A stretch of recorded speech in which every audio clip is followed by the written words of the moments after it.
Come to this now. The 2021 municipal elections have seen 3 women being sworn in as mayor of the country's key metros. And they are the City of Johannesburg, Ekurhuleni and Nelson Mandela Bay. And these 3 metros were previously run by men. So some would say that women and men have different leadership styles. Is this really the case? Leadership expert Professor Erwin Schwella from Hugenote Kollage in Cape Town joins me now for this conversation. Prof, a pleasure to have you and good morning to you. Now, we're just having this debate, myself and Gareth, whether leadership is about gendering men or women. Should it be the case? Should it be how we observe these incoming mayors, that perhaps their leadership styles might be different because they are women? Yes, I think if you're addressing me, I've got some problems hearing you from my side. However, on the basis of our conversation up to now, if the question is whether gender is a determinant for better or worse leadership, I think that is a fairly problematic hypothetical assumption, which I would be very careful to engage with for too long and too much, and especially within the mayoral cadres of South African mayors. We know that we've had previous female mayors, and some of them were good, some of them were bad, and some of them were indifferent. So just working with that categorization feels uncomfortable to me, and I would rather say that there are good women leaders and there are bad women leaders, and there are good male leaders and there are bad male leaders. And then, of course, we don't only have one gender classification in South Africa. We have a lot of tolerance, and correctly so, for different types of gender identification. So the gender issue, and especially because I am male, and that also carries with it a number of potential biases, I would be very careful to comment too much on that. Absolutely.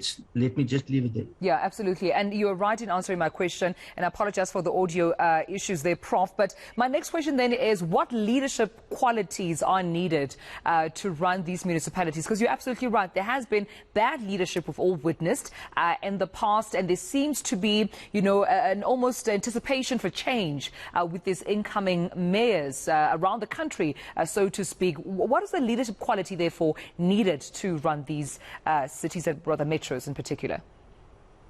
No, that is a particularly relevant question, and let me try to address it first of all by saying that this is a position which is provided for in legislation. So therefore there are requirements. For example, in the municipal legislation, there are particular requirements for what the functions and powers of executive mayors are.